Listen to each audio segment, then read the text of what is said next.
The state's economic outlook frames the region as both a big part of Indiana and as a Hoosier connection to Chicago. That assessment came to Maryville today from Ball State University professor Mike Hicks. He says the economy includes a lot of uncertainty, though the recession technically ended in 2009. He told Lakeshore's Jerry Howard that its effects linger, with 13 million people unemployed who should be working across the country, including Northwest Indiana. Does the region have maybe a disproportionate amount of long-term unemployed? I think it does. I think simply this is a common problem in urban centers, that you have some very rapid growing areas, places that maybe aren't growing as well, that had experienced a great deal of deindustrialization over the past few decades and are still trying to swallow the challenges of that. This region does have some great dynamism as well, and so you see some areas that are growing quickly, that have a lot of employment options, a very highly compensated workforce, and so that's the struggle with policymakers in the region, is to work through those two issues. Well, the federal benefits for long-term unemployment end in a couple of weeks, which kind of technically takes those people out of the head count in Washington, but it doesn't take them out of the population, right? Right. We've actually seen labor force participation crash back to the levels of the 1970s. And part of that is simply due to we're older. And so many people who lost employment may have decided that this was not time to relocate to a new job. They were close enough to retirement that they could ease into it. Certainly we've seen people go back to school. We've seen people raise children. That's a normal process in a recession. I think we're really plagued this time by other activities in the labor market that keep people out of it.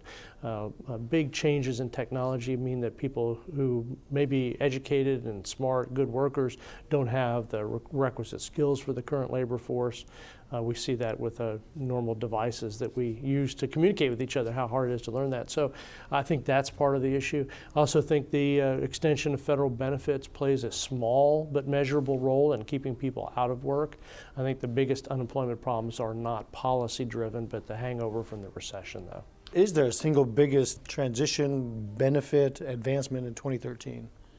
Well, I think what we've seen this year is really strong rebound in housing markets for the first 6 months. And that nationally, here in the Chicago area, certainly has mattered an awful lot, because we saw for the first time movement on housing in a way that would add new construction.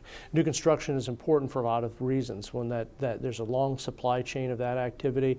It also absorbs a lot of low-skilled younger male workers in particular, who find it very difficult in this recession to get by. That seems to be a pronounced problem, particularly Gary, Lake County, the high unemployment rate of the young male worker. Right. So this is a lot of people call this the man session. It's really affected households, or men in households, a lot more than women, in part because of the shift in occupation. So this is a occupation that's dominated by men, or construction and manufacturing. Those were two that were clobbered in this recession. Women have tended to be in college more, and those tend to be more resilient jobs. And so for construction is really, I think, very important, because that's one of the few occupational categories that a worker can enter at 18 or 19 without a lot of skills and emerge half a generation later as a skilled tradesman.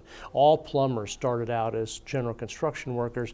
That's not true in manufacturing or most other professions, and so that has really clobbered that demographic. And obviously you feel it in Gary, you feel it in East Central Indiana, you feel it in East St. Louis. It's the same problem for many of our regions. Dr. Hicks says that economic opportunity in the region should give Northwest Indiana faster economic growth than the nation overall in the near future. We'll share those comments on Lakeshore News tonight at 10.